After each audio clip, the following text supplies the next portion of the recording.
Olá, meus amigos, sejam todos bem-vindos aqui à nossa correção de Direito Administrativo da prova de Saifás do Rio Grande do Sul. Meu nome é Herbert Almeida, eu sou professor de Direito Administrativo aqui do Estratégia de Concursos e agora nós vamos com as correções das questões de Direito Administrativo da prova. Nós vamos corrigir aqui 17 questões, né? Foram 20 de Direito Administrativo, só que 3 questões tratam especificamente do Estatuto dos Servidores.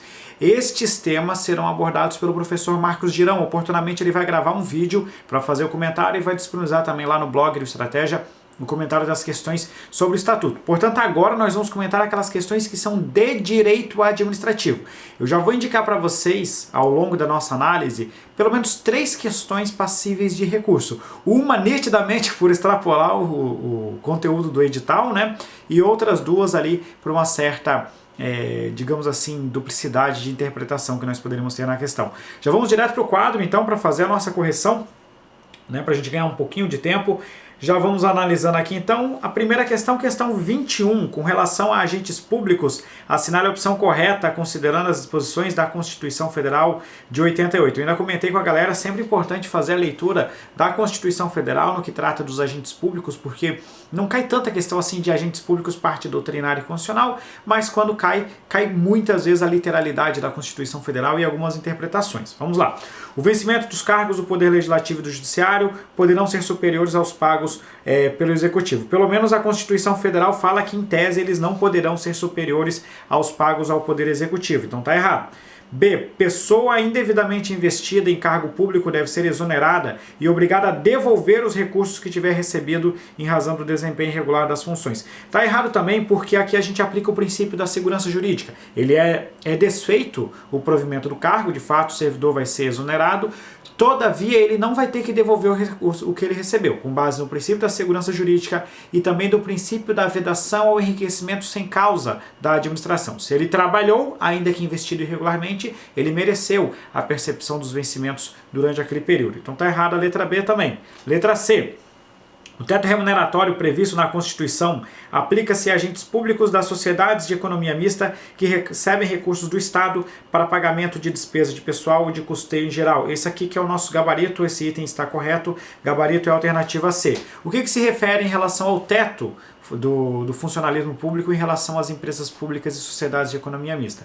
A Constituição Federal diz que se ela for uma empresa estatal dependente, ou seja, se ela recebe recursos para pagamento de pessoal ou custeio em geral, aplica-se o teto constitucional. Se ela não recebe recursos, consequentemente ela é uma empresa estatal independente, na verdade a Constituição não utiliza essas expressões, mas a gente retira essas expressões lá da Lei de Responsabilidade Fiscal. Se ela recebe recursos para pagamento de pessoal ou para custeio, aí ela é uma empresa estatal dependente, aplica-se o teto. Se ela não recebe recursos, ela é uma empresa estatal independente e logo não se aplica o teto. Por isso que, por exemplo, recentemente a gente tomou ciência aí, né, dos altos salários pagos aos diretores da Petrobras, e aí muita gente questionou como que eles recebem acima do teto. É porque a Petrobras não recebe recursos para custeio e pagamento de pessoal, logo ela não se submete ao teto constitucional. Gabarito então, letra C.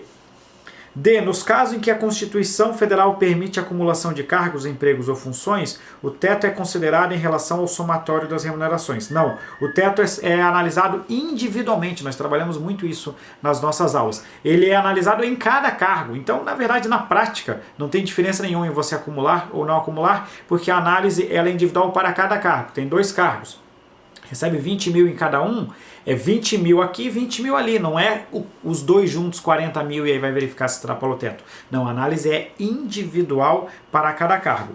A Constituição permite, em regra, a vinculação e equiparação de quaisquer espécies remuneratórias. Não, a Constituição veda esse tipo de situação, ela veda a equiparação ou vinculação de espécie remuneratória, só quem pode fazer isso é a própria Constituição Federal. Mas você não pode dizer, a tal categoria está vinculada a outra categoria, aumenta lá, aumenta aqui também. Não, não pode fazer isso como regra. Com isso, o gabarito é a nossa alternativa C na questão 21.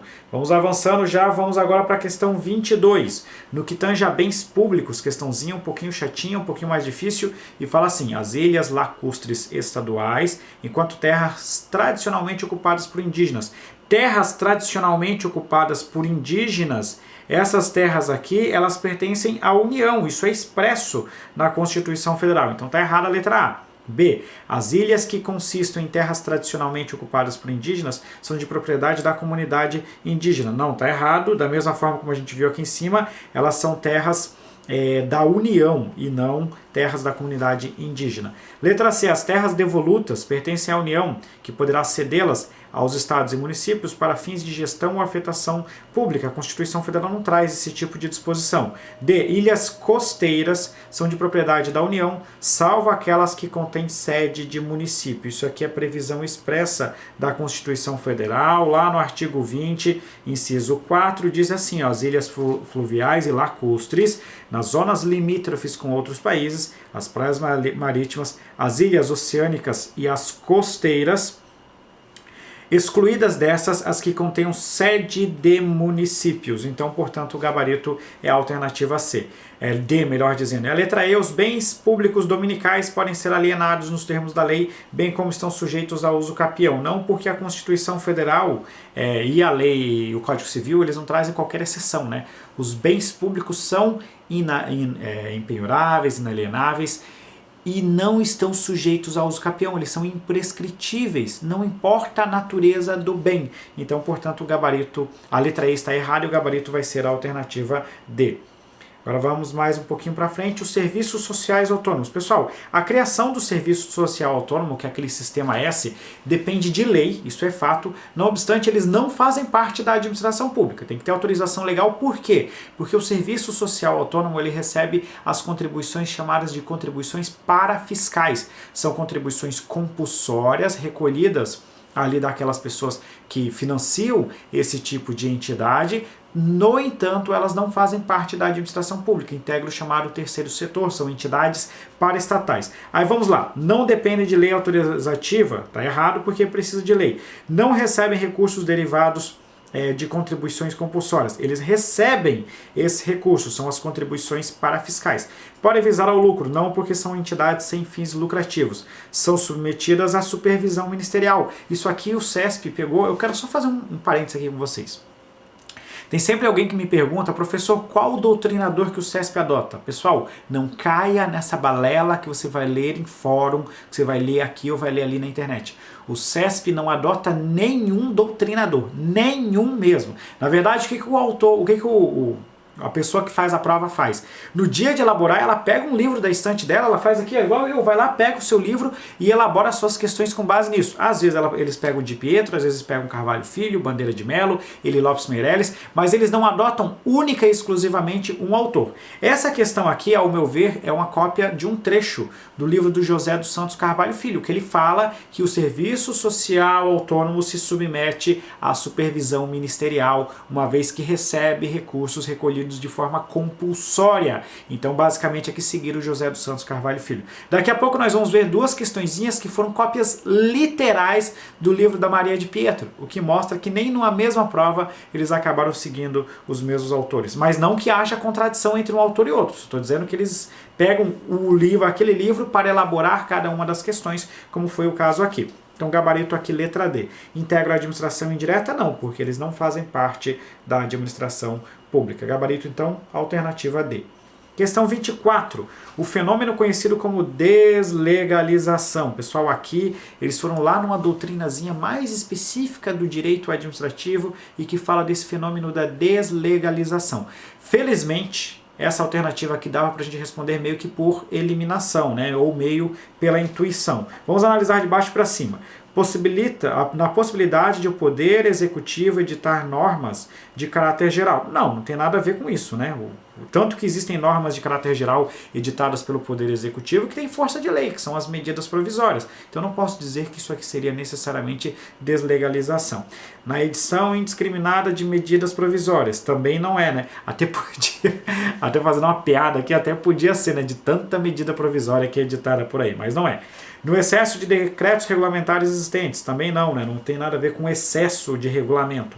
Na edição de ato regulamentar que extrapole a norma regulamentada. E aí aqui não seria deslegalização mas sim um ato normativo que estaria exorbitando do poder regulamentar. E sobra a letra A, que pela intuição acredito que a maioria acabaria marcando a letra A. Na permissão do poder legislativo ao poder executivo de ditar normas de caráter técnico de maneira inovadora. É o caso da atuação, nós temos algumas situações específicas, né? Mas o caso emblemático que o STF utilizou esse nome, princípio da deslegalização, tratava daquela situação que talvez vocês lembrem, há pouco tempo atrás, uns 3, 4 anos, que o Poder Legislativo delegou para o Poder Executivo a competência para fixar por decreto o aumento do salário mínimo, né? Uma matéria lá do direito constitucional, mas que reflete aqui no administrativo. E aí se questionou isso, olha, como que o Legislativo delega para o Executivo estabelecer o salário mínimo quando a Constituição Federal exige que ele seja fixado anualmente por lei?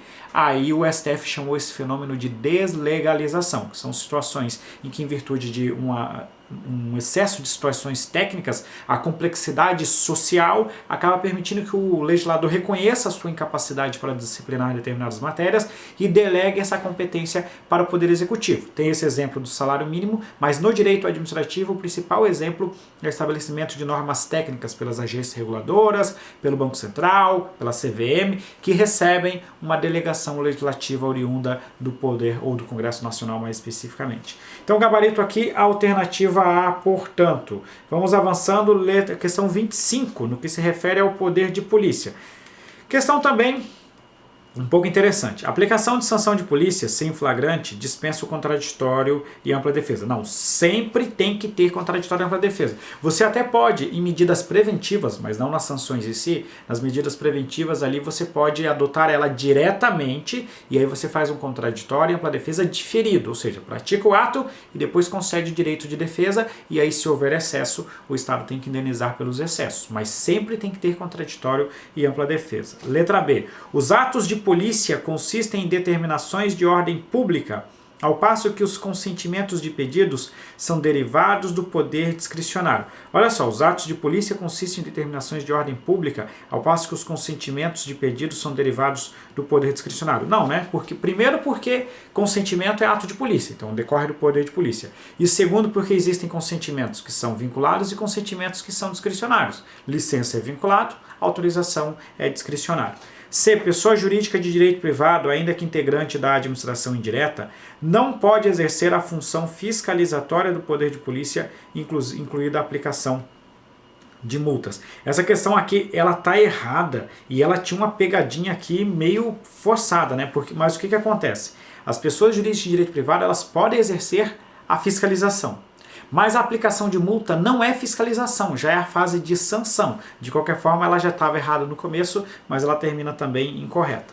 D. Os atos de fiscalização do poder de polícia podem ser atribuídos a pessoas jurídicas de direito privado que não integrem a administração indireta. Está errado. Por que está errado? Porque consentimento e fiscalização pode ser atribuído a pessoa jurídica de direito privado que faça parte da administração pública. Tem que ser entidade administrativa de direito privado. Não pode ser uma empresa privada. A gente fala isso trocentas vezes para a galera não confundir. Então, nessa situação, não pode passar para uma pessoa que não integra a administração indireta, ou seja, que não é entidade administrativa. E sobra apenas a letra E, que vai ser o gabarito, mas tem uma ressalvazinha aqui. A administração pública, no exercício desse poder, deve observar o princípio da proporcionalidade. Perfeito. Integrando esse juízo à conveniência e oportunidade do ato, insindicável pelo poder judiciário. Para mim, eu na prova, se isso aqui fosse uma assertiva de verdadeiro ou falso, eu marcaria também como errado. Qual que é a grande baboseira que o CESP fez aqui? Muito provavelmente eles fizeram alguma confusão gigantesca interpretando algum texto de algum autor. O juízo de proporcionalidade, ele incide sobre aquela parcela de liberdade prevista em lei. Mas aqui no juízo de proporcionalidade, o judiciário ou quem controla a legalidade não está substituindo o administrador, não está fazendo juízo de mérito. O que ele está verificando é se não há um exagero. Tanto que autores como Bandeira de Mello e o Eli Lopes Meirelles, eles falam que essa análise, um ato que é desarrazoado e que é desproporcional, ele é um ato abusivo. E se ele é um ato abusivo, ele é um ato ilegal. Logo, eles afirmam categoricamente que a análise de proporcionalidade, não é juízo de mérito. Então o que o CESP fez de confusão? Porque como a proporcionalidade permite você controlar um ato discricionário, e a proporcionalidade, ela de certa forma, quando é feita pelo administrador público, ela está, quando proporcional, dentro do juízo de mérito, eles fizeram essa confusão. Mas o judiciário controla sim um ato para verificar se ele é proporcional ou não. O ato desproporcional pode ser anulado pelo Poder Judiciário. Como é que eles me afirmam que ele é insindicável, ou seja, que ele não é controlável pelo Poder Judiciário? A conveniência e a oportunidade, tudo bem, mas quando eles falaram assim, integrando ou seja, integrando a proporcionalidade, esse juízo de conveniência e oportunidade, eles estão dizendo, em linhas gerais, que a própria proporcionalidade não seria sindicável. Enfim, o gabarito para mim é a alternativa E, não tenho o que discutir em relação às demais, porque todas estão totalmente erradas, mas a letra E cabe recurso sim, porque teve uma grande baboseira aí do avaliador. Então, alternativa E, mas cabe recurso. 27. Acerca da prestação de serviço público, assinale a opção correta. A delegação de serviço público a pessoa estranha à administração direta é vedada por contrato. Pessoal, a delegação ela é realizada justamente por contrato de concessão ou de permissão e excepcionalmente por ato no caso da autorização. Então tá errado. A prestação de serviço público por meio de parceria da administração pública com entidade do terceiro setor é permitida. Sim, né? Na verdade, assim, aqui a gente está falando da prestação por meio de uma parceria. Então tem essa possibilidade de prestar serviço de educação, de saúde, às vezes aqui nos serviços públicos impróprios, né? Mas tem essa possibilidade de você firmar parcerias com entidades do terceiro setor. Então, além das clássicas formas de concessão e permissão, tem também as parcerias firmadas com entidades do terceiro setor. C. A desconcentração é ato pelo qual se atribui determinado serviço ou parte dele a um novo ente. Se estou falando de novo ente, é descentralização e não desconcentração. A centralização de serviços consiste na aglutinação de órgãos do mesmo setor. Se eu estou falando de aglutinação, se eu estou juntando órgãos, é o contrário da desconcentração. Logo, é uma concentração e não uma centralização, como avisou aqui a questão. Então está errado também a letra D. E E, o município pode delegar o serviço local de gás canalizado a uma autarquia municipal. Sabe por que não pode? Porque o serviço de gás canalizado ele compete aos estados, então não cabe ao município fazer essa situação. Por isso que o gabarito é a alternativa B, portanto. Vamos lá, mais uma questão 28. Ah, só passando, antes que a galera se desespere, cadê a questão 26? A questão 26 eu pulei, porque a questão 26 é do Estatuto dos Servidores Públicos do Estado do Rio Grande do Sul. Eu não vou comentar a 26, a 39 e a 40, as três questões do Estatuto, que serão comentadas pelo professor Marcos Girão, e vocês também podem consultar lá no blog do Estratégia. As agências reguladoras possuem autonomia decisória com possibilidade de recursos hierárquicos próprios e impróprios. Não cabe recurso hierárquico contra ato das agências reguladoras. Excepcionalmente, cabe um recurso hierárquico impróprio direcionado ao presidente da República em situações bem específicas, né, que a gente vai ter aqui como ela estiver saindo da sua esfera de competência ou não estiver cumprindo o seu plano de governo. São casos bem específicos, inclusive a Advocacia Geral da União tem uma súmula falando sobre o assunto, mas recurso próprio não cabe. Por quê? Porque o recurso próprio seria se houvesse hierarquia. Mas não tem hierarquia entre a agência e o ministro de Estado. Não tem hierarquia entre a agência e diretamente a presidência da República. Então, nesse caso, o recurso é um recurso hierárquico impróprio que é admitido de forma excepcional. B. Independência administrativa, mas são submetidas à supervisão ministerial. Para mim, eu marcaria aqui a letra B. Claro, tem alguns autores que não gostam da expressão independência administrativa, mas a maioria dos autores utilizam a expressão independência justamente para diferenciar a independência das agências em relação àquela autonomia mais simples das autarquias em geral, mas o mais adequado seria uma autonomia mais diferenciada. Ainda assim, muitos autores utilizam independência, então por isso, para mim, o quesito está certo. Responsabilidade civil subjetiva. Não, a responsabilidade é objetiva porque ela é entidade de direito público, então está errado. C. Regime especial de autarquias, mas também podem constituir-se em fundações de direito público. Olha, vou falar para vocês o seguinte, para mim, o gabarito é mesmo a letra B, não discutiria. Mas a letra D, o que acontece? Tradicionalmente no Brasil, as agências reguladoras são sempre autarquias, mas muitos autores defendem que as fundações públicas de direito público são espécies de autarquias. Então assim, não existe nenhuma vedação legal ou constitucional para constituir uma agência reguladora como uma fundação pública de direito público. Não existe vedação a isso. Vai ser uma entidade de direito público, consequentemente poderá exercer atividades típicas de Estado. Então assim, dá para questionar esse gabarito? Dá para tentar forçar isso aí, mas eu acho bem plausível a gente conseguir alguma coisa. Não obstante, eu vou marcar assim, ó, com um asteriscozinho. Eu não vou indicar como recurso embaixo, mas eu vou colocar com um asteriscozinho aqui, caso você queira pesquisar mais sobre o tema.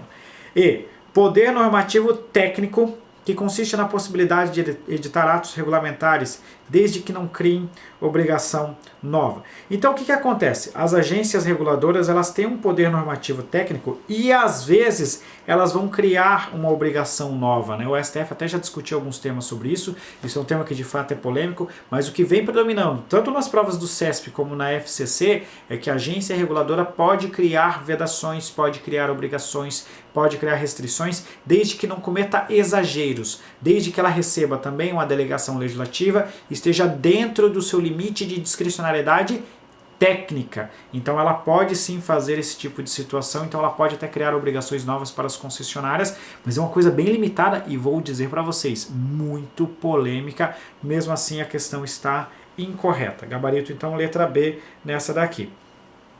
A propósito da administração indireta, assinale a opção correta. Sociedade de economia mista são isentas de obrigação de realizar processo licitatório. Está errado porque elas licitam com base na Lei 13.303, que vai disciplinar os casos em que a licitação não se aplicaria. As empresas públicas gozam de privilégio fiscal, uma vez que são extensões do ente instituidor. Não, privilégio fiscal elas não gozam, como regra, privilégio fiscal somente para a fazenda pública. A Constituição Federal permite que uma pessoa que ocupe função administrativa em uma sociedade de economia mista e concomitantemente uma outra empresa pública, desde que haja compatibilidade de horários. Está errado porque a possibilidade de acumulação ela é restrita, né? São aqui 2 cargos de professor, um de professor com outro técnico ou científico, ou 2 de profissionais de saúde com profissão regulamentada. Função meramente administrativa não é passível aqui de acumulação de cargos. Não depende de autorização legislativa a criação de subsidiárias. Depende. Depende de autorização legislativa, entre aspas, em cada caso, a criação de subsidiárias ou a participação do Estado em outra sociedade. Veja que esse em cada caso eu botei entre aspas justamente porque tem aquela jurisprudência que diz que pode ser uma autorização genérica, mas tem que ter autorização legislativa. E a letra E, que vai complementar o que estava na D e mais vai estar certa. Depende de autorização legislativa a participação de sociedade de economia mista em empresa privada. Perfeito. Aquela autorização em cada caso que pode ser genérica, mas tem que ter autorização legislativa. Por isso que o gabarito aqui é letra E. Vamos avançando. Questão 30. A revogação de ato administrativo não pode ser objeto de revogação, não pode ser objeto de revisão judicial, né? Tem que tomar cuidado. O que é revisão judicial? É o poder judiciário controlar. O judiciário pode anular uma revogação? Claro que pode. Se a revogação for ilegal, a revogação é um ato administrativo. É um ato administrativo discricionário. Tudo bem. Mas se esse ato tiver uma ilegalidade, como por exemplo, você revoga um ato que não é passível de revogação, olha, ele pode ser anulado. Você revoga um ato que afete interesses alheios sem conceder o contraditório à ampla defesa. O judiciário também pode anular esse tipo de revogação. Então, o ato de revogação é passível de revisão judicial, sim. Tá? E o que o judiciário poderia fazer? Anular o ato de revogação se houver alguma ilegalidade. B. Não demanda observância ao contraditório e ampla defesa, caso gere efeitos favoráveis ao administrado. Olha, isso aqui na prática, vamos falar assim, no mundo real, muitas vezes você revoga algo que vai favorecer alguém, você não concede contraditório e ampla defesa. O que normalmente se fala é que quando o ato puder afetar a esfera jurídica, esse afetar a esfera jurídica normalmente é uma ideia de que seria o que prejudicaria o interesse de terceiro. No entanto, se isso vai gerar efeitos favoráveis, quem pode dizer se é favorável ou não é o próprio administrado. Por isso que em alguns casos é interessante conceder o contraditório à ampla defesa, até mesmo se os efeitos forem favoráveis. Na prática, vou falar assim, no mundo real é muito raro de se conceder o contraditório num caso como esse e ninguém acaba questionando nada. Mas teoricamente, sempre que afetar a esfera jurídica tem que dar o contraditório, justamente porque é só o administrado que pode me dizer se aquilo afeta, se aquilo é ruim ou ou não é ruim para ele. Não pode a autoridade simplesmente se negar a dar o contraditório sobre a alegação de que não há prejuízo. Então, por isso que a letra B está errada.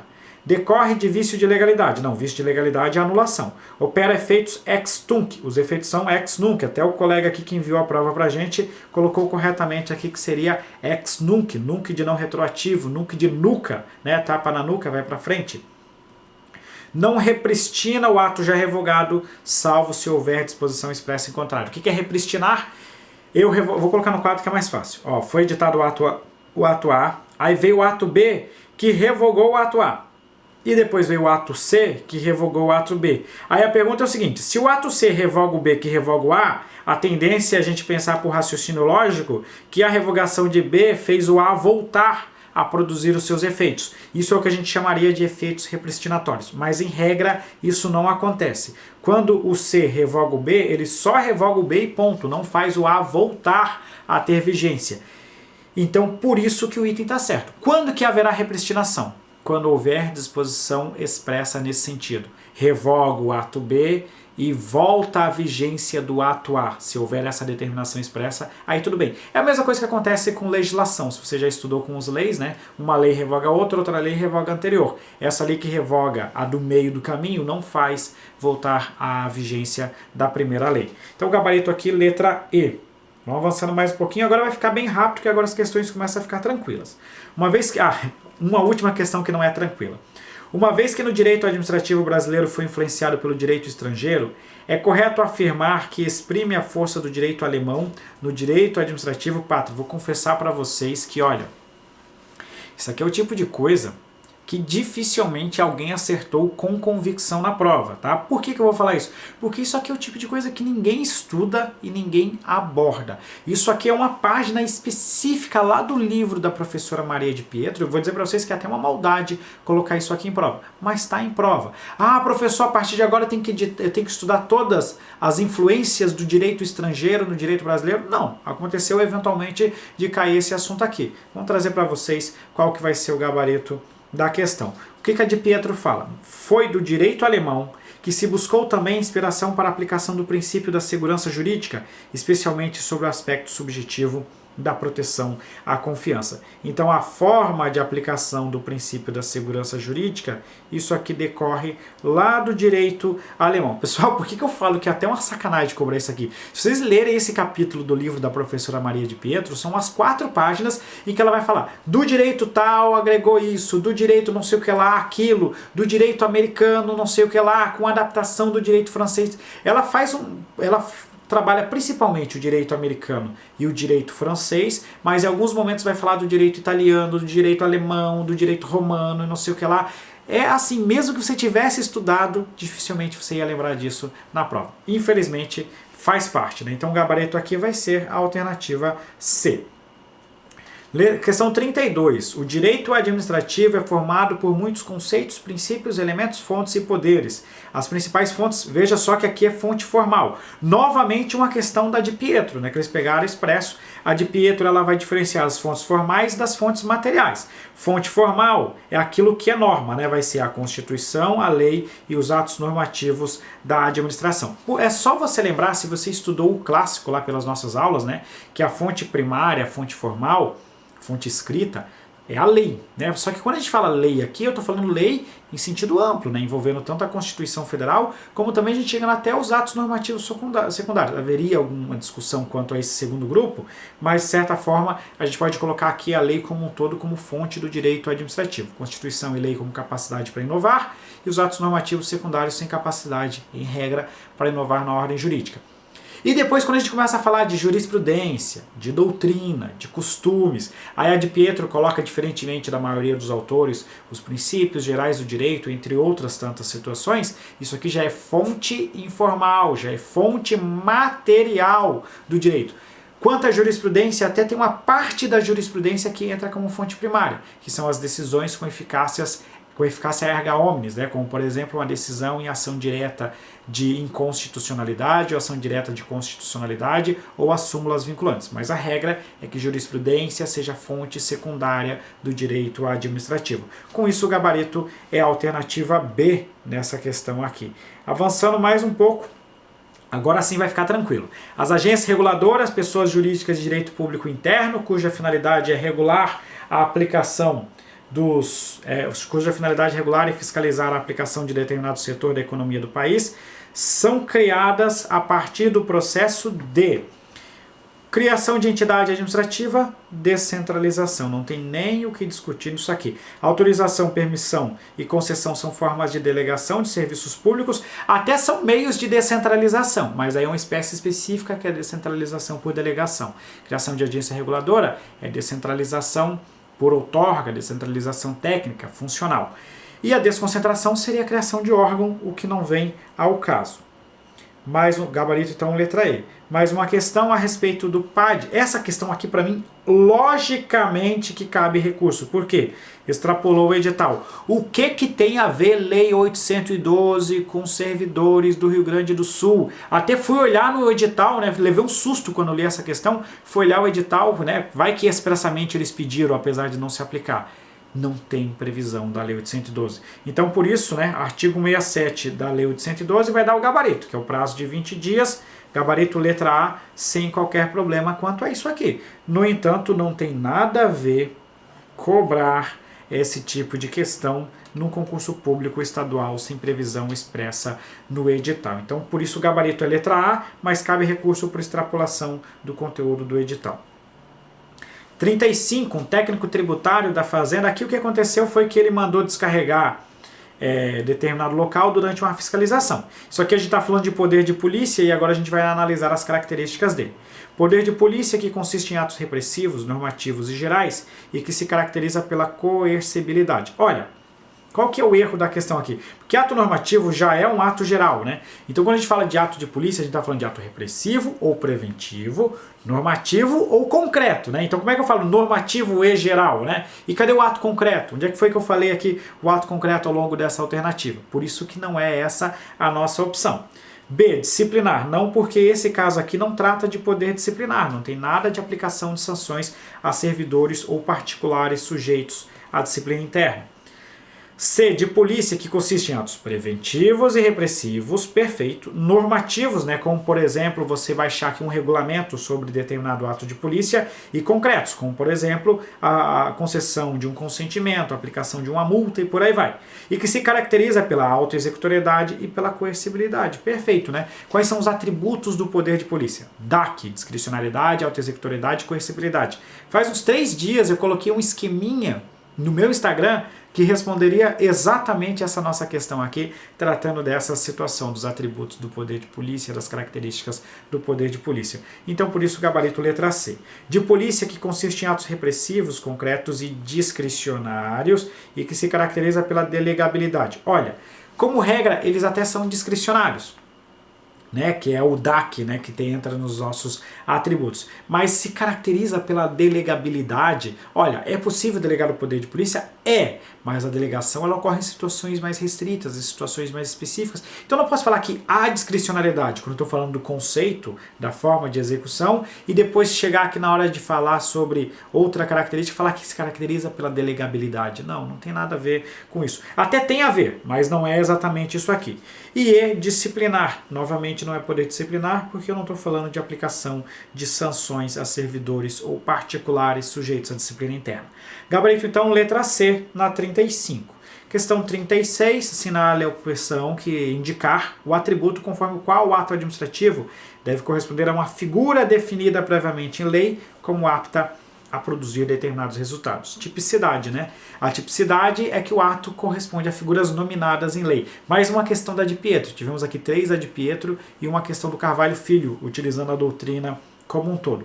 Presunção de legitimidade, ato praticado conforme o ordenamento jurídico, autoexecutoriedade, decidir e executar sem precisar de ordem ou autorização judicial, imperatividade, ela entra como você impor uma obrigação a terceiro mesmo que ele não concorde, e a questão ainda trouxe a coercibilidade, que eu até posso colocar também como um atributo do poder de polícia, dependendo do autor que fala, porque coercibilidade ela é meio que sinônimo de imperatividade para alguns autores, ou de autoexecutoriedade para outros autores, mas em linhas gerais a gente fala do PAT, tanto que o colega que enviou a prova para a gente colocou também, colocou outro atributo, eu gosto do PAT que eu acho que é mais adequado.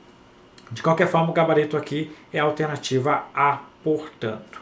37. São inerentes ao regime jurídico dos servidores públicos os princípios da continuidade e da diferenciação entre usuários. Eu vou marcar como errado aqui, já vou te explicar o porquê que não é a diferenciação. Da não concorrência, é óbvio que não, a ideia é que haja concorrência, e da modicidade até correto. Da continuidade, da mutabilidade do regime jurídico. Por que mutabilidade do regime jurídico? Por duas situações.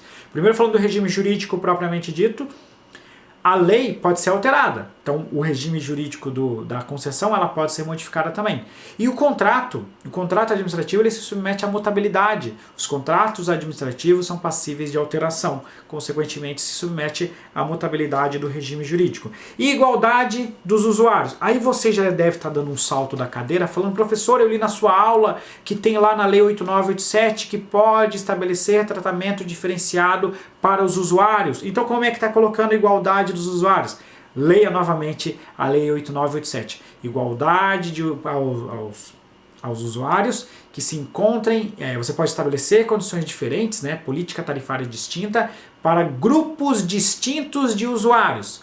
Então, cada usuário vai ter uma característica distinta. Agora, dois usuários exatamente na mesma condição, aí você não pode estabelecer tarifas, um regime tarifário diferente. É o que acontece no Brasil quando você tem lá as bandeiras. Quem está dentro da mesma condição se enquadra na mesma bandeira e somente quem estiver fora que vai se enquadrar em situação distinta. Então, se o segmento de usuário é igual, haverá igualdade entre esses usuários. Mais uma questão da professora Maria de Pietro, quarta questão aqui, que ela fala desses três atributos ou desses três princípios: continuidade, mutabilidade e igualdade dos usuários. Generalidade e precariedade não, né? Só a gente tem a permissão como regime precário, mas o serviço público em regra não pode ser precário, né? Da imutabilidade das tarifas e da modicidade das tarifas, a tarifa altera o tempo todo, volta e meia a gente vê essa alteração, então lógico que não tem imutabilidade. Gabarito então, alternativa C, portanto, e vamos para a questão 38. Para mim, outra questão passível de recurso. De acordo com a Lei de Licitações e Contratos, a alienação de bens públicos por meio de leilão, né, alienação de bens, ele vai falar aqui, ó, de bens públicos por meio de leilão deve ter por objeto bens. Aí vamos analisar aqui. Móveis ou imóveis de uso especial. Ó, vamos eliminar os bens de uso especial, porque bem de uso especial ele é inalienável. Móveis ou semoventes, né, nós temos... também não dá para aplicar aqui os bens móveis e semoventes, porque vai depender da situação em que está esses semoventes. Eu quero analisar com vocês entre a letra A, a letra C e a letra D. Um bem público, para ele ser alienado, ele tem que estar desafetado. Então ele tem que ser um bem que não tem utilização. E o bem que é desafetado, ele se torna um bem dominical, que é aquele bem sem finalidade pública específica. Então eu posso marcar a letra E como questão correta, porque ele tem que ser um bem dominical. Aí para mim entra aqui uma confusão grande na letra C e na letra A, porque o que acontece? Como regra, o leilão só serve para alienação de bens móveis. Então quando ele fala assim, bens móveis apenas, até seguindo a regra, estaria certa. Mas o apenas torna ela errada, ao meu ver, porque existe uma exceção no artigo 19, que diz que você pode alienar bens imóveis cuja origem haja decorrido de procedimento judicial ou dação em pagamento. Então, pela regra está certo, mas pelo todo está errado a letra C. E a letra A, pela regra está errada, mas pelo todo acaba estando certo. Então, assim, qual que é, afinal de contas, a alternativa, o gabarito que o SESC vai dar? A, C ou E? Eu marcaria a E, porque para mim a E é a única que não tem nenhuma forma de eu considerar ela como errada. Agora a letra A, se você marcou a letra A e se você marcou a letra C, para mim as duas também caberiam nessa prova, a depender de como você analisa, né? Então assim, elas, pelo fato da E estar certa, não necessariamente a A está errada. Então assim, eu na prova ficaria na dúvida entre a A e a E, mas marcaria a E. Mas se você marcou C ou marcou A, entra com recurso nessa questão, que ela tem que ser questionada, e eu espero que o CESP anule essa questão, que para mim ela foi muito mal elaborada e não avaliou o conhecimento, porque ficou uma confusão muito grande. Eu marcaria a letra E na prova como meu gabarito, e é o gabarito que eu indico para vocês aqui como preliminar, e dessa forma a gente termina a nossa correção. Fechamos por aqui, lembrando que as questões 39, 40 e 26 são do Estatuto e eu não vou comentar porque daí já é específico com o professor Marcos Girão. Galera, um grande abraço, eu espero que vocês tenham ido bem nessa prova. Se vocês estão se preparando para a Cefaz do Rio Grande do Sul, eu vou ver se eu solto em uma aula complementar lá no nosso curso algumas informações de alguns tópicos que caíram nessa prova para que você possa ter uma segurança maior para chegar bem na prova da Cefaz do Rio Grande do Sul. Galera, um grande abraço e até a próxima.